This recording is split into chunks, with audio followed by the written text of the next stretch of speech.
What's up, guys? Silas here, and this is gonna be really simple. Today we're gonna talk about the root chakra, and that's because no matter where I look, there is no simple explanation that puts it in layman's terms. We're just gonna break it down. It's not as complicated as it seems. These chakras seem all mystical, but they're really not. I think we already went over what the chakra system is, but briefly, let's summarize. Chakras are wells of light, wells of life in your body. There are 7 major ones, many different others. Other systems have many different numbers. The Hindi system has 12, but we're not going to focus on that. We're just going to do the 7 major ones, starting with the root chakra. First off, if I'm really to define, so you can think of it physically, what is a chakra? It is imagine a large sunflower or lotus flower with petals that spread out from a circle. This circle spins. It can spin both clockwise and counterclockwise, depending on you and your state of consciousness. When it's spinning counterclockwise, it's drawing energy in. When it's spinning clockwise, it's putting energy out. You want to have an equal balance of both of those, or you can end up drained. You can end up draining your chakra by putting all the energy out, or you can end up overfilling your chakra and causing much bigger issues. Well, both are bad. Don't make one better than the other. For example, an introvert and an extrovert are just opposite sides. One person has too little energy, so they're shy and withdrawn. One person has way too much energy, so they can't shut up. It's not rocket science. The root chakra, what is that? The root chakra is all about your physical well-being. It's about safety. It's your instinct. How am I doing right now? The root chakra will closely relate with, because that's how you survive here, money. Well, one of the easiest ways, simple statement, to tell if you're having trouble with your root chakra: do you have enough money? Even if you're having some money, maybe you do have enough, but you still don't feel like you have enough. That's a definite sign that you're having some root chakra issues, because you are safe, but you still don't feel safe. Or you may not actually be financially safe at all. You may simply not have enough money. Well, that shows a blockage in your root chakra. You're unable to get the resources you need. Now, most of the time, what is happening with your chakras is a result of what has been happening to you the past several years. So you can't just go, oh, in the last month I've had problems with money, so I must have a root chakra issue. No, you gotta think back further than that, because you may just be having an off month, or so you may be coming into a new energy or something like that. And if you jump to conclusions and say, oh, it's my root chakra, suddenly you could create a problem where there wasn't one. So you want to be careful with labels. You want to watch and think carefully before you label yourself with anything. Now, this root chakra being all about survival, here's characteristics so you can kind of identify with this chakra. Let's say you grew up poor. And when I say poor, I mean middle class or lower. Because anytime you're in that situation, you're going to have, maybe you overheard your parents talking about bills, or stressing about how much money they had, or telling you couldn't have something because they couldn't afford it. All of those things stick with you and impact the development of that root chakra. And when you get older, you're always going to have a little bit of difficulty with it, because you're going to be trying to shake the shackles of your past. You're going to still feel like, even if you're making, a decent amount of money, you're still going to be feeling like you're under threat and you need to keep control of your finances. Or you just don't have enough. You need more. You need a promotion. You need a better job, etc., etc.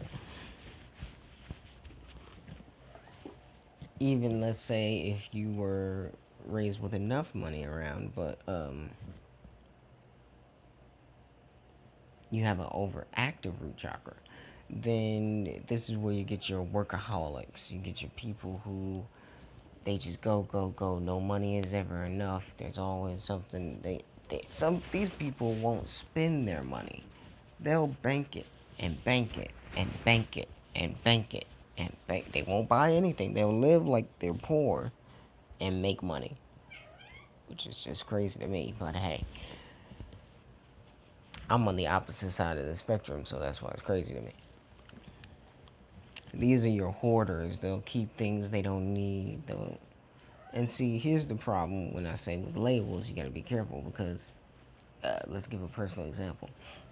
I have a blocked root chakra. I don't have any finances coming in whatsoever, but I am a hoarder. I keep hold of many objects that either aren't useful or not important. Allie, get out from there. Get away from that door. Sorry, yelling at my cat. I don't know why I said that. I'll probably edit that out. Anyway, key thing to note is you can't just say, "Oh, I'm on this side, I'm on that side." You're often gonna have traits from both sides, and what you need to do is weigh all of them together to figure out where it is you're kind of landing on a scale, not a platform. Not I'm on the left side or the right side, but a scale. I'm like I'm 75. I'm like at a 75-degree angle, tilting towards blocked, but also leaning upwards towards when it is open, it puts out way too much. But that would be because it's blocked, of course. If you if you squeeze a water hose, what happens when you let it go? The water is gonna explode out of the end. So this is why you can't use labels because if your root chakra is blocked, let's say you take a shower or you have a really good day and it suddenly becomes unblocked. Well, then for the next 24 hours or so, you might just fly into a frenzy and suddenly be very productive and get a lot done. Well, that doesn't, then that will make you confused as to whether you're blocked or not. No, you're blocked. It's just you're not blocked 100% of the time. But then you shouldn't go and label yourself as, oh, I'm excessive. I need to calm my root chakra down. No, that'll make your problem 10 times worse. It's already shut down. You need to let it free. If you let it free in a more natural way, it won't explode like this. But in order to really be able to gauge yourself like that, you need to know yourself and you need to study this information. So even if what I'm saying doesn't make sense, you need to repeat it and then constantly think back to yourself and evaluate yourself. Well, what side of this do I fall into, and which of these traits do I really show most of the time? Then you can figure out the causes and effects related to them. This is not something you can rush. This is going to be a fairly short video, but this is not something that you should rush. So my purpose here is to break this down in a way that if I ran into you on the street and I said root chakra and you were like, what's that? This is what I would tell you very briefly. But it's in a way, at least it makes some kind of sense physically. I'm not throwing around all these big words and trying to wow you with my deep spiritual knowledge. I don't want that. I don't want you to leave here confused. I want you to leave here with an understanding that you can then take and jump into the confusing stuff because it won't be so confusing then. Your root chakra is all about keeping the animal that is your body alive. It is. So think, if you know anything about the brain, think serotonin. Am I safe? How much resources do I have? How long will those resources last me? Do I need more? Am I doing enough? All of that is root chakra. If it's blocked, you're going to find you don't have enough money to meet your needs. You're going to find you probably hold on to everything you have because you perceive yourself as low on resources. You are low on resources. Allie, stop it. Stop.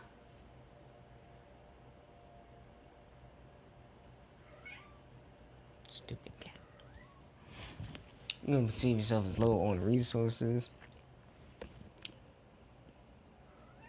The root chakra also deals with the fucking fornicate. So for my cat here who won't shut up yelling at me, hi.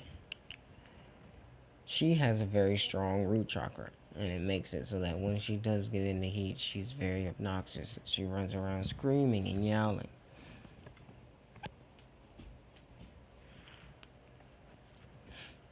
But that's because sex, not for pleasure, but simply for the fact that survival and procreation is related to your survivability, so that's tied to the root chakra. Remember, all these chakras are interconnected, so then it could go and match with your sex chakra, which could be having its own set of problems. But let's take it one step at a time. The root is all based on resources. It's all based on the perception. It's all based on your serotonin levels.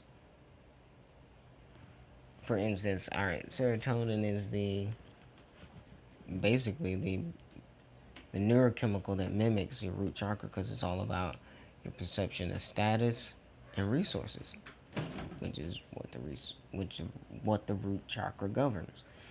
On the opposite of serotonin, you got dopamine, which is what makes you get up and go and get these resources and whatnot. If you have a blocked root chakra, then you probably also suffer from low dopamine levels, which means you probably smoke cigarettes or do some form of drug, alcohol, coffee, weed, something that is boosting your dopamine levels, because that's your body's way of trying to correct itself and get back to getting the goods that you feel that you need. If you have an overactive root chakra, you probably have plenty of serotonin. You're a little bit on the more irritable side. You're quicker to snap. You're a workaholic. You work all day or every day. You generally have enough resources to survive, but you still feel that you need more. You tend to save more if you can.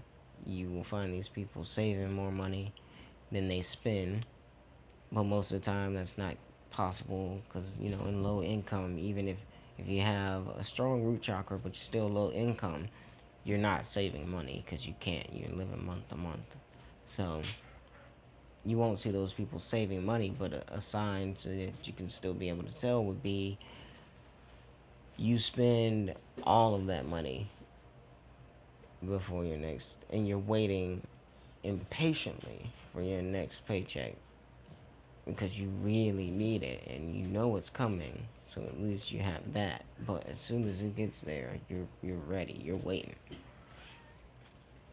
It's a sign you're overactive in your root chakra. But keep in mind, well, no, let me correct myself. If you're doing that, you living month to month, keep running out, but you eagerly await your next infusion, you're low, you're having a drainage, a blockage. And what's happening is, as soon as you get it, you feel the need to spend it to get those resources, and then you get locked in this never-ending cycle of, I don't have enough, I finally have enough, now I don't have enough. Because you take the money to get the resources you feel you need, now you need the money again so that you can get the resources. You get the resources, now you need the money. Endless cycle. How do you break out of this? You gotta look at more than just the root chakra, because this is all interconnected. Every chakra affects the other, and you can't separate them at all. And being that this is the beginning of me getting on YouTube, we're just gonna keep it simple for now. I promise this will be revisited in much more detail, but for now, suffice it to say, resources and your ability to get them. That's your root chakra. If it's balanced, you have enough. You don't have all you could ever want, but you have enough and you're okay with that. If it's blocked, you don't have enough. You really don't have enough because something's stopping you from being able to do what you need to do to get it. If you have too much, you're just killing yourself. You're working to the bone. You know your job is hurting you, and yet you're still doing it because you feel you have to.